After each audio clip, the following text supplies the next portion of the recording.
Hello there, you are listening to The Screen Queen, where you'll be finding your favorite movie or your favorite television show and learning something new. You'll just have to listen to find out. Here is your host, Samantha Parrish. Hello there and welcome back to the show's Screen Team. As always, and last time I checked, my name is Samantha Parrish and you are listening to The Screen Queen. So today's the day that I turned the big 3-0. It is quite the number. I have to be honest that I actually look forward to getting old. I always have. I love seeing the way that things are going to be evolving in time, even though right now things are actually evolving pretty horribly in the world, but the world always keeps turning, the world always keeps going is my slogan and my motto.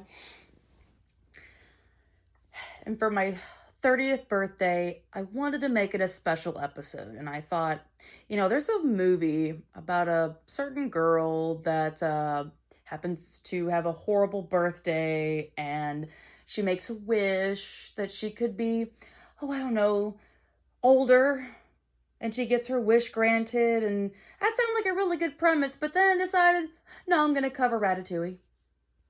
Ratatouille is just basically a rat that wants to be a chef. A rat. The very thing that John Taffer yells about on Bar Rescue. One of his mortal enemies that gets his veins popping. Imagine if that crossed over. It sounds like a very simple film, but over the years I've seen this film have a regurgitating positivity to itself. If this film was a wine, and I'm almost pretty sure at some point that could be a possibility in the future, this would be the finest way to see a film age. Brad Bird said during the production of this film that he wanted this to be a movie that people could see 2 years from now and enjoy. And it's like, well, no shit, Brad, it's been 14 years later and people still enjoy it. But the simplicity of Ratatouille is probably the reason why it is so successful. You don't have to overdo a movie like you wouldn't overdo a piece of food. This is the peak of how you can put food and cinema in the same room and still see how that spark matches each other. I'm not the biggest fan of cooking, nor am I the biggest fan of cooking movies, but it doesn't take much to have that one film that just hits on a certain note like others, and I can see why others are getting along with this movie about a rat in a kitchen. So, here we go. Let's bring in my 30th birthday with Ratatouille. So the place I want to start here is the place that started it all, Pixar. Since 1995, aka the year I was born, there has been an idea about small environments. It's changed over the years, and Pixar started to incorporate different ideas, but where we started was a literal small place about toys. And that grew to bugs, and monsters, and superheroes, transportation, and then finally back to the small world again with rats.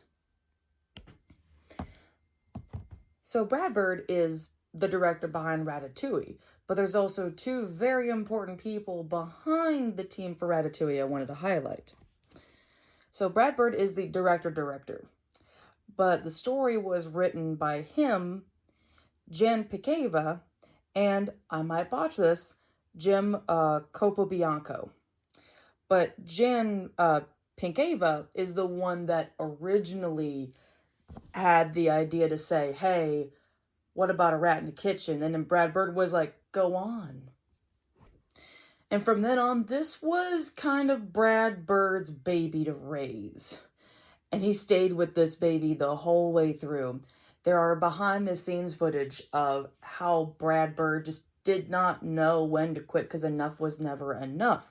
He would say, oh my gosh, that looks so great. Could you add like a little bit more here? Okay, that scene looks beautiful, 100%. Can you put something else right there? And they'd have to tell him, Brad, we have enough. It's okay. But half the time, whenever Brad Bird came in with those little changes that were just kept coming and coming and coming, it did fulfill the final image of Ratatouille. So maybe the pestering was a good thing. John Picava is the one that is the reason why Ratatouille does exist. Brad Bird just kind of pushed it along a little bit further in, the whole world of Pixar. But from what has been said, they sat down for coffee in the 90s and was like, hey, how about a rat movie at some point? And the idea, of course, got shelved like many things. And as an additional fun fact, A Bug's Life was supposed to be the first Pixar film, but they were like, let's do the toys. So Ratatouille sat for a long time before it actually got up there. But if this is going to be a film about a rat in the kitchen, what is that kitchen and its staff going to look like?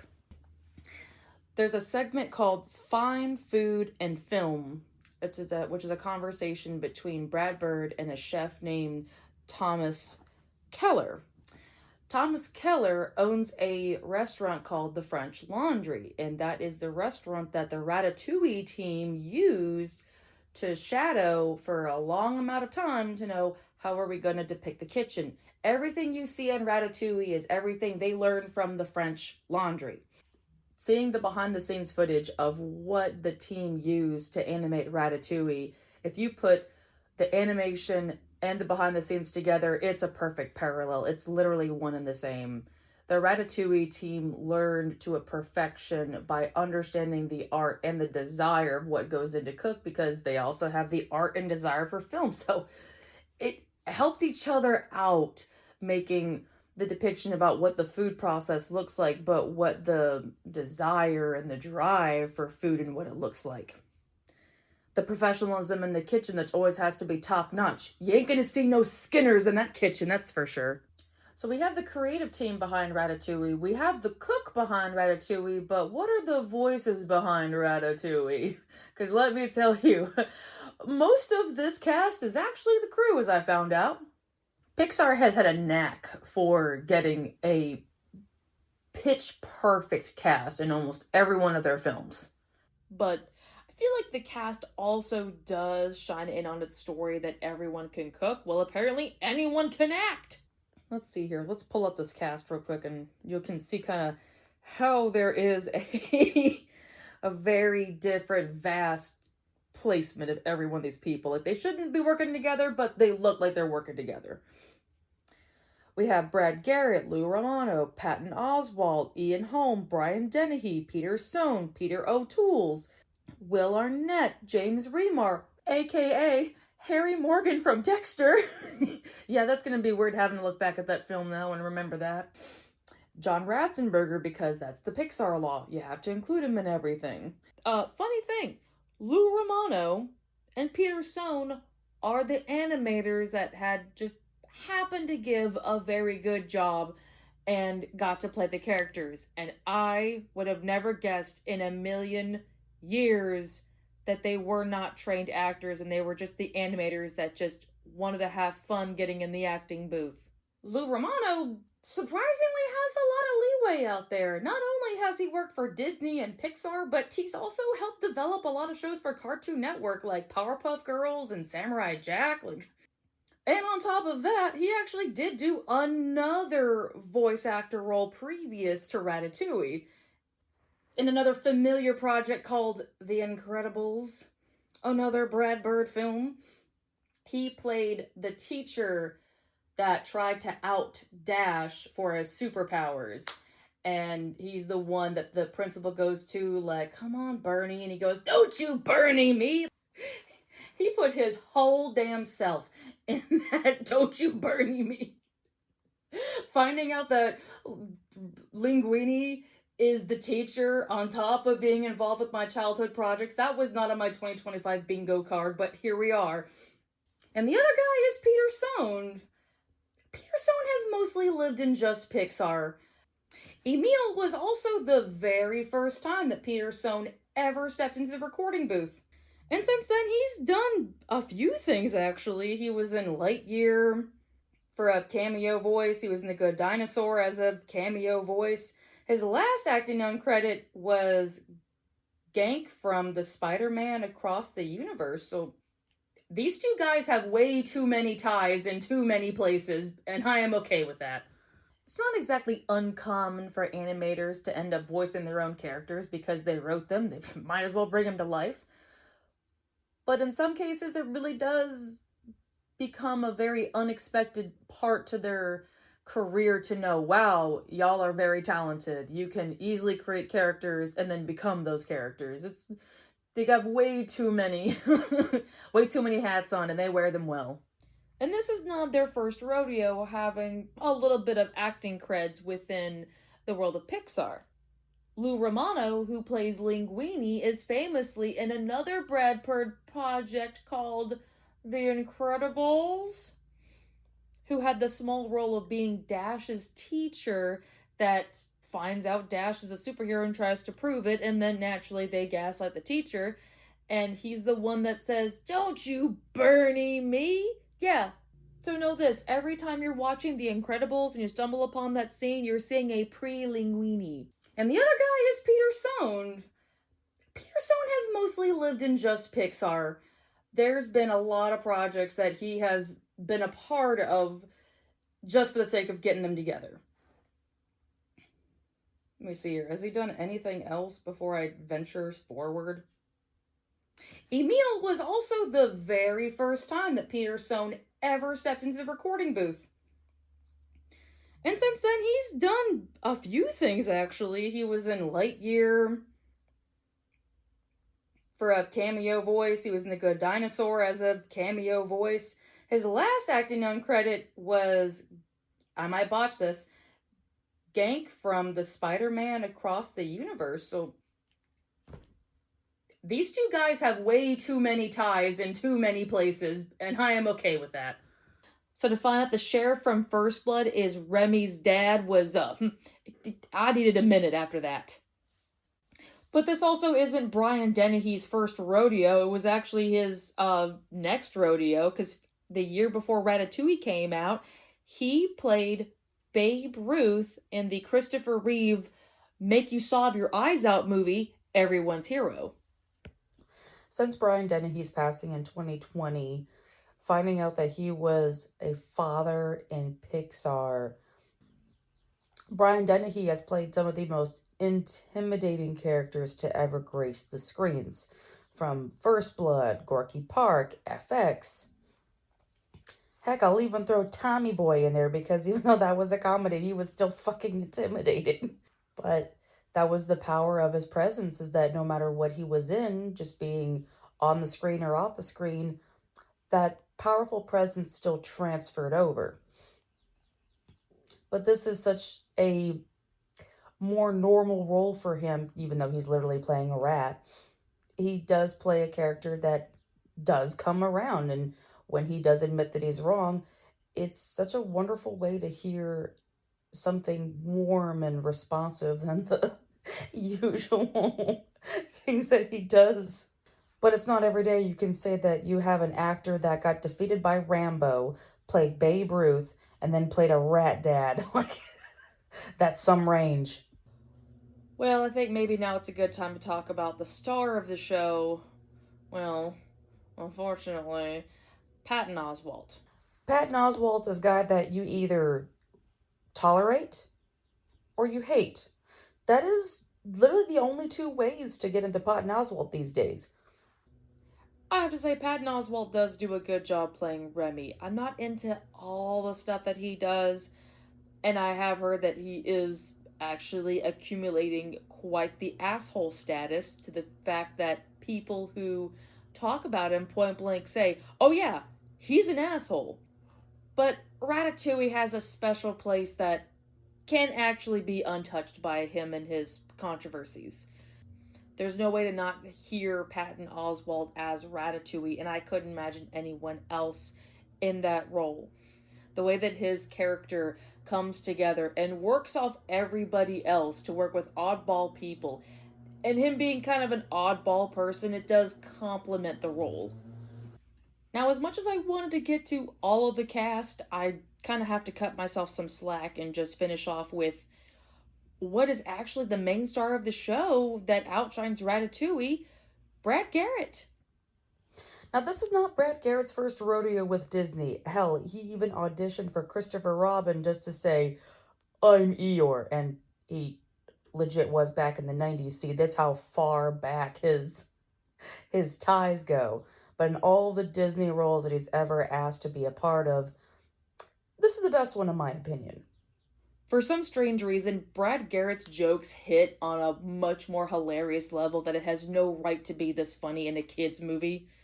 It does make the film shine more with how his comedy interacts with everything else in the element. Brad Garrett is kind of his own genre of comedy, and whatever he brings is beautiful with his deadpan delightfulness. So I want to move on to my next point where the story of Ratatouille begins. And I already mentioned who gave birth to the idea and how we expanded from there, but when Ratatouille officially began, it had a different introduction. The original introduction to Ratatouille was going to be this grand view going through the carts and through the customers and getting to kind of have this almost Goodfellas like tracking shot to see where you're going. And it goes straight to the kitchen where we're introduced to all the same chefs like Skinner, who you get the illusion is not as tall as he was depicted to be. So it kind of goes ahead and pulls a different card for all of the characters' first introductions that would eventually come through. However, here is the major difference. Gusteau is alive and Linguini already works in the kitchen. It kind of throws the film for a loop since Gusteau is a character that we've never known to be alive. It's always been archival footage or Remy's imagination, or we should say, a figment of his imagination. Seeing that is a very grand way, and I'm a absolute whore for seeing an amazing animation tracking shot, but I agree it would have hurt the film.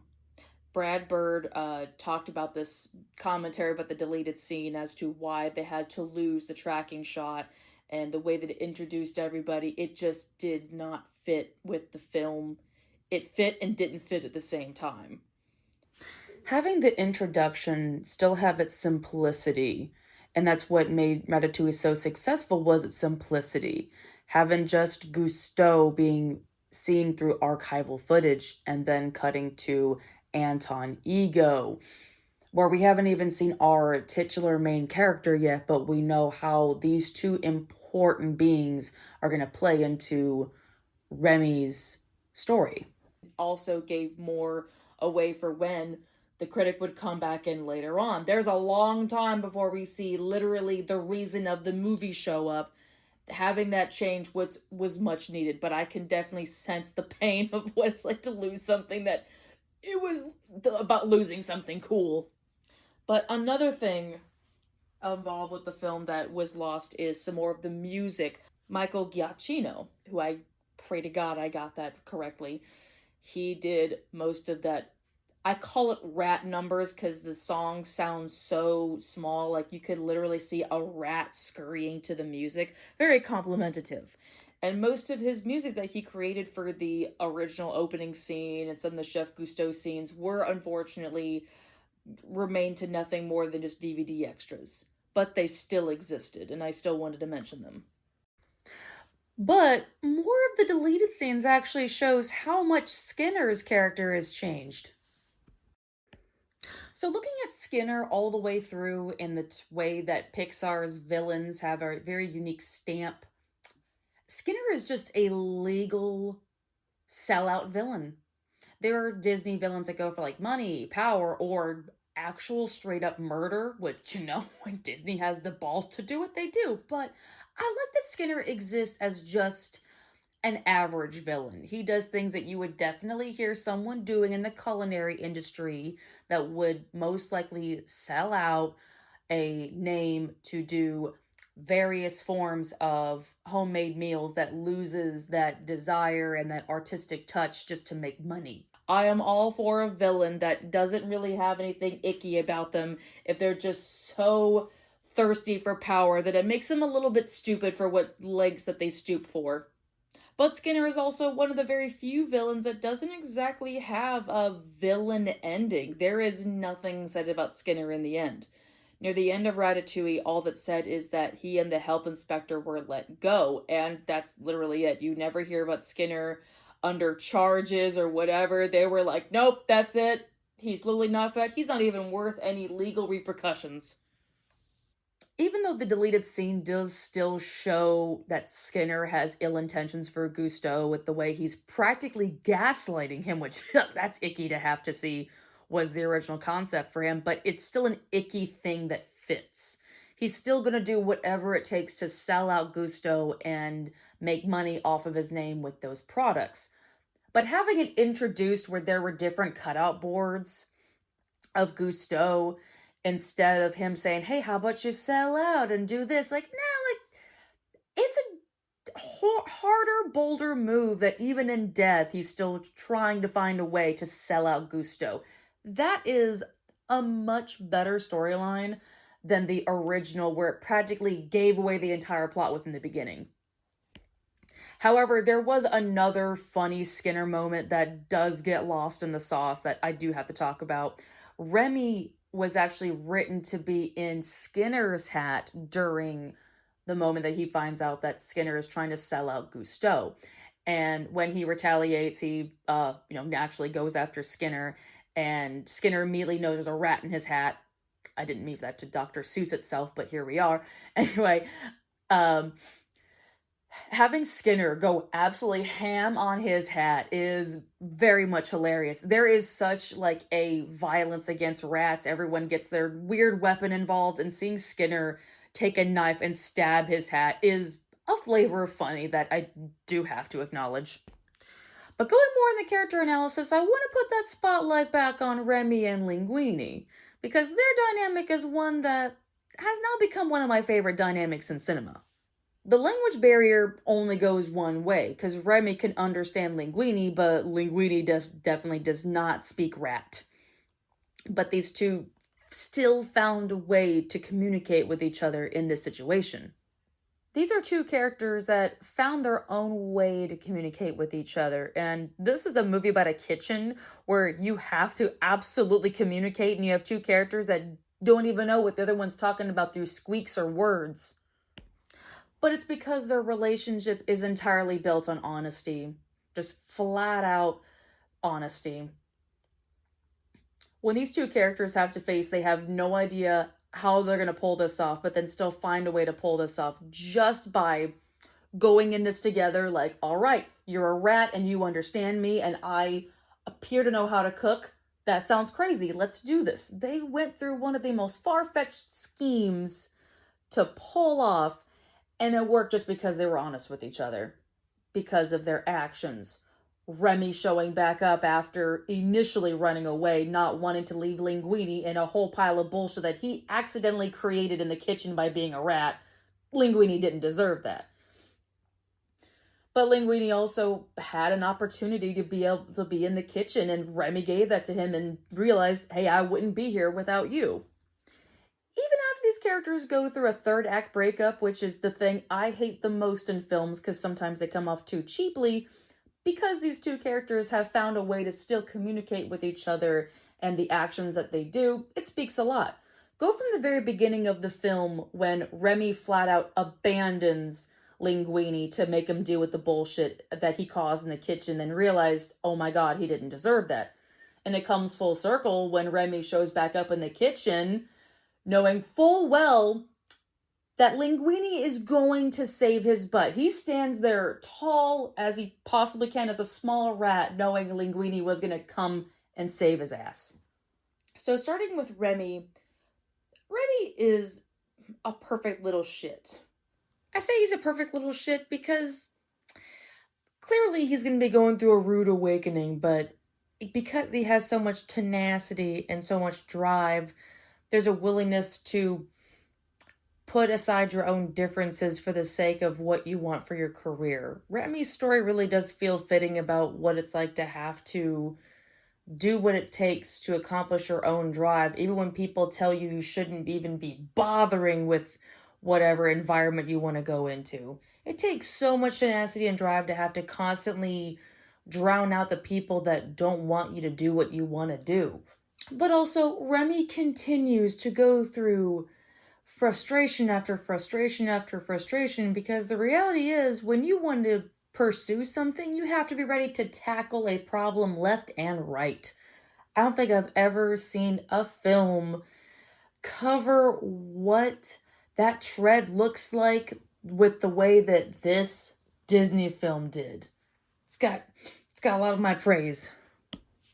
Whether it's your professional life or your personal life or how they both end up clashing together, this is kind of one of the most accurate clashes, and it comes from a rat in a kitchen. But the way that Remy grows as a character is very complimentary about how Linguini grows as a character. I've always found him more of an arc corrector in his character. This has also been said about Ariel, so maybe it's a redhead thing that Disney keeps doing.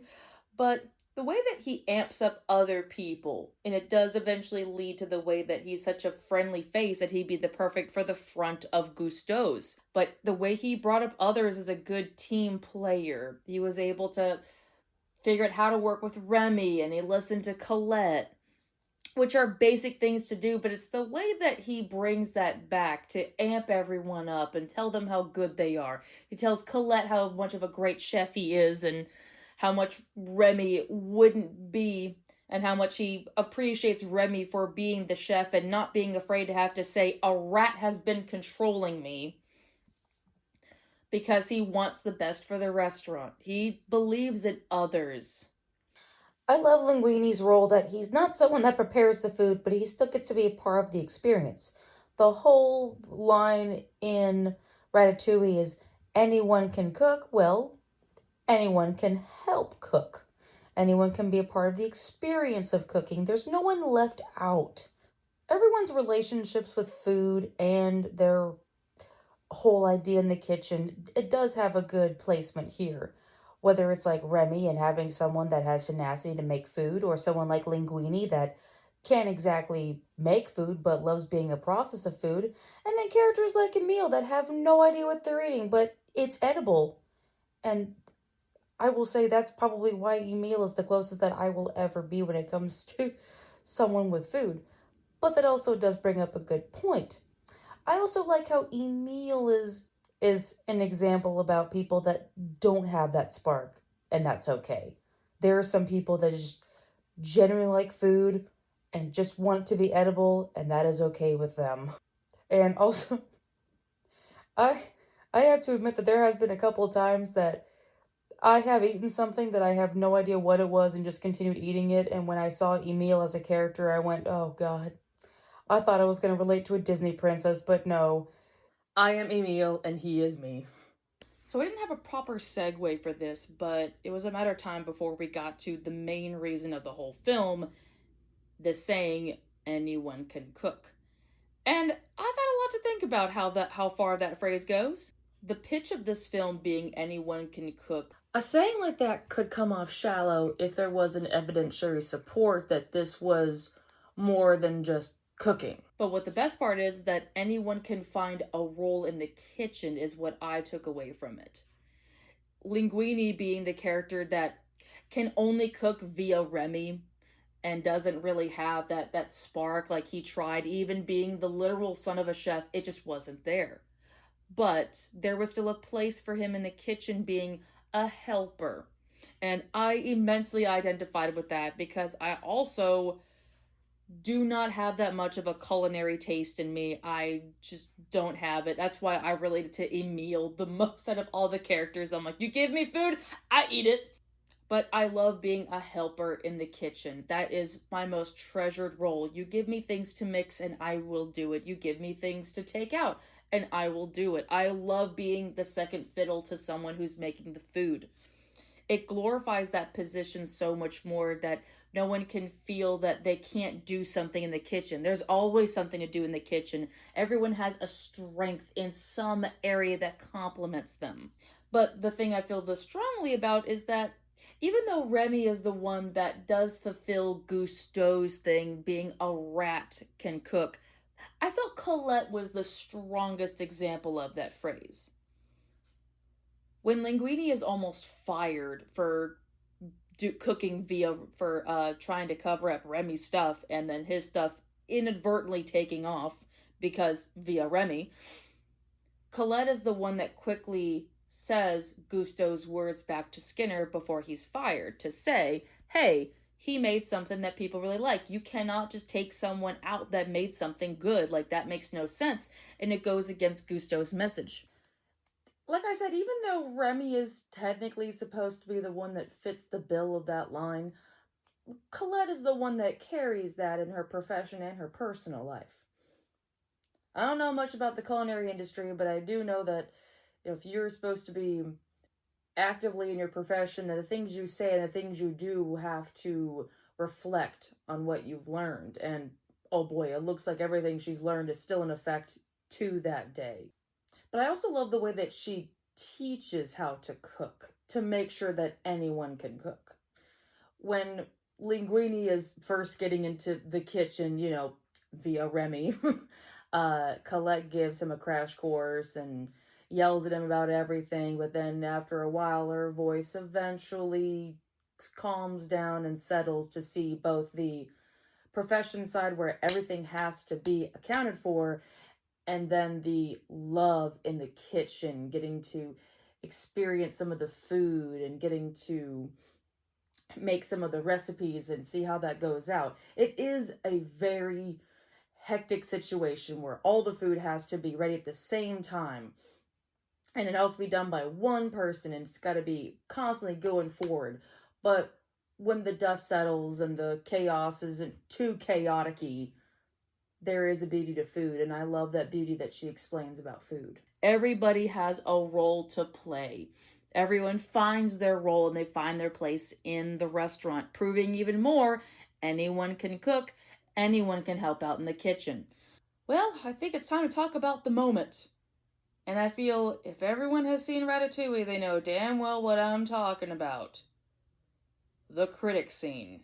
I knew about the critic scene before I even knew what Ratatouille was. This was such a famous character, and to think he only exists for just a third of the film, but it's the greatest takeaway about where a relationship with food can go and how much there is a psychological impact that involves there, that you don't have to look at the most richest ingredients to know what home tastes like. Ratatouille has a wonderful message of anyone can cook, but it's the critic's message that you can find the greatest treasures in least likely places is what really ties the film together. To say anyone can cook, but anyone can make a great meal out of nothing. Food can be a remedy depending on someone's relationship with food and their diets or restrictions, but we've all had that moment where we had a meal that just felt a little bit better than the rest of them, and it doesn't really have fancy ingredients or different ingredients. It's the same stuff, but it's the time that you get that meal that matters the most. And I had a moment somewhat similar to the critics. About 13 years ago, I was having a rough time after my grandmother passed away, and on top of that, I had gotten dental pain, so I was double miserable. And I couldn't really eat the entire day, and my mom did not like the misery that I was in. And so she fixed me a meal of meat and potatoes, and it was literally the best meal I'd ever had because I was so miserable. My mother took the time just to make it easier for me to eat, and she put enough there that I could be able to taste everything so I could enjoy eating. And there's been a couple of times that I've had a moment eating something that took me back to when my mother made me meat and potatoes when I was having a bad day. Finding a dish that equivalates what a home-cooked meal tastes like is out there, but it comes from the unlikeliest of places, and that sums up Anton Ego's review of Gusteau's, but it also does feel like a review that anybody would say about food. A timeless message about food, that you can find the best meals in the unlikeliest of places. It doesn't have to be rich ingredients or a rich restaurant. It can just be things you find in your pantry and you put them together. And sometimes that does fall in between the lines in a professionalism like culinary, where you have to make sure something sounds great, tastes great, but it has to feel great to the point that, you forget about the world's troubles for a little while. If anyone's wondering if there's any significance of talking about Ratatouille as I'm going into my 30s, there isn't. I just wanted to talk about a film that carried me through a horrible depression that I've been going through since 2025 came through. Ratatouille was one of the films that helped me not lose my drive, but gave me some comfort about the obstacles that are in the way of my drive. It is not for the weak having to pursue your dreams when you're having to be extended other places and not taken seriously for your ambitions. Like, rat or not, it's not a shit ain't for the weak. And having a movie like Ratatouille where cooking means absolutely nothing to me, but the drive in here is what really comforted me on times that I felt like I had no drive. And of course, Ratatouille has many messages, and I could go into many more details than I've already said, but that's the thing about Ratatouille, is that every time I revisit it, I still find something positive to take away from that. And knowing what depression went through, I needed whatever positive message that didn't sound regurgitated.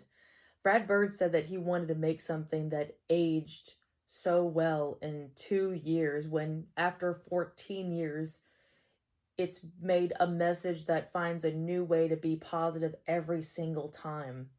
Disney doesn't always get the mark like it does, but to think every film has its own unique mark, but this one truly feels like it has the weight of positivity without having to give cookie cutter or shallow answers, that it recognizes people that have a hard drive and ambitions, but if they don't have anything, everyone has a value.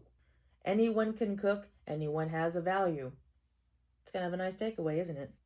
We find hope in the most unlikeliest of places, and we find plans in the most unlikeliest of places, but so as usual, we have to find out what the next episode is going to be on the Screen Queen. So since we've been living in the dark for quite some time and there hasn't really been a regular episode from the usual suggestion box, well, it's time to bring that back now. Alrighty, so let's dive into here and find out what the May episode is going to be on the Screen Queen. And let me not knock any of these out. That'd be wonderful if I didn't, because it's dangling for dear life. Okay, that's a different take. I'll definitely take something that's not too heard of these days. Alrighty. Well, we have a bit of an kind of underrated pick coming for the next episode on the Screen Queen. It is A Cure for Wellness, which I don't know if many people have heard of that film, but oh boy, you won't forget it by the time I'm done with it. Alrighty, well, thank you so much for being here for the special birthday episode of the Screen Queen. This was very helpful to talk about something positive, and I know the positivity I can get in my life, but this was a nice way to celebrate turning 30, or as I call it, turning flirty. So if you want to catch up with me in between uploads, you can catch up with me on my Instagram at the Queen of the Screen. And I'm also available on YouTube. Just type in the Screen Queen, and surprisingly, I can be found pretty fast. Just look for the girl in her glitchy circle glasses. And then lastly, I like to talk about one of the biggest accomplishments of my life, and that is writing the book Inglorious Ink. And I know that it's a book series that's not everyone's deal, but it is something that means a lot to me, and I'm glad I get to at least mention it as much as I talk about movies. It is another joy in my life to talk about. So if you would like to find the Inglorious Ink series and get into its madness and chaos, you can find it on Amazon, and I do have that link available in the description box. Alrighty, you all take care now and stay amazing, and remember, anyone can cook. This is your Screen Queen, signing off. Bye-bye!